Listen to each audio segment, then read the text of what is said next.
My name's Bryan Lewis. I'm from Nashville, Tennessee, and I am currently on the board of directors for the turkey hunt and first started participating in the hunt.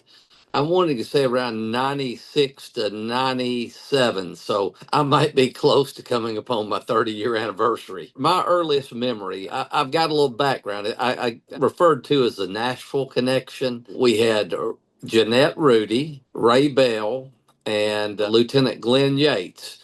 They had been coming to the hunt many years prior to me coming my first time. And I got an invitation from those three people. I am almost positive I killed my first turkey in Kansas. The first hunt hunted, I want to say, about 2 miles outside of town. There was a young man from Wichita. His name escapes me right now, but his family had some property basically within the city limits. And we set up early one morning, and there was a railroad trestle going out of town, and I think that's if my memory serves me correct, that's either going east or going north. And we were in a field right by the railroad trestle. He called in two Rios, and I brought my shotgun up, and I mean, I was nervous, shaking, and I shot. And at first, I didn't know I'd hit one.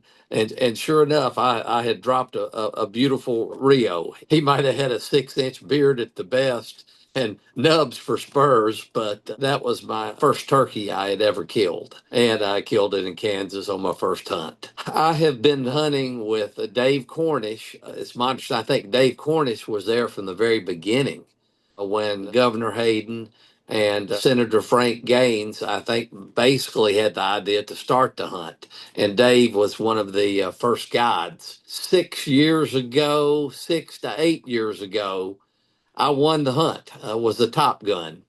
Being able to serve on the board and to also, to see the look on the young hunters' faces when they have killed the turkey, when they walk up front, when they're recognized, to see what joy it brings to the wounded warriors and first responders, that makes it all worth it to me. I definitely think that it brings an economic impact to El Dorado and Butler County.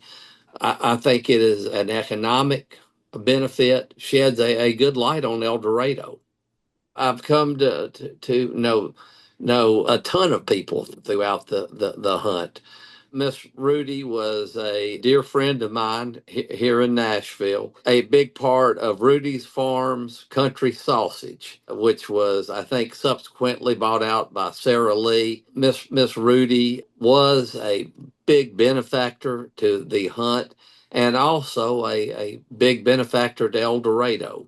Miss Rudy had a heart of gold, would give her last dollar to charity. And beyond that, she was an absolutely fantastic sports lady, not a sportsman, but a sports lady. She held several Tennessee state records in, I think, either skeet or trap shooting. And it was just always a pleasure to come out to the hunt with her. Ray Bell, who came from Nashville, Ray, a longtime friend of mine, was in the construction business.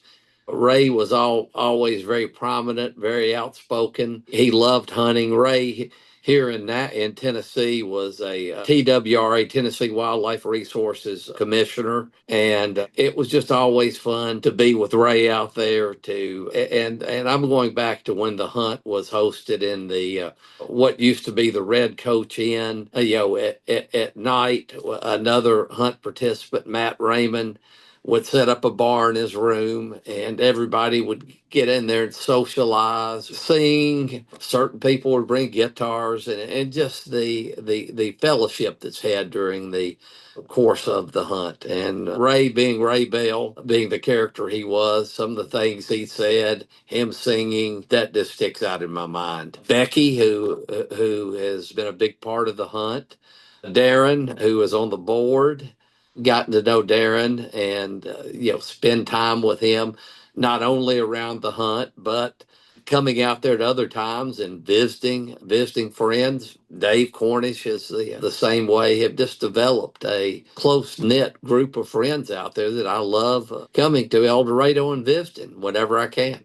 all of the board members' dedication and willingness to push this hunt forward and donate their time, I see the sky's the limit for this hunt. I see it growing over the next few years exponentially.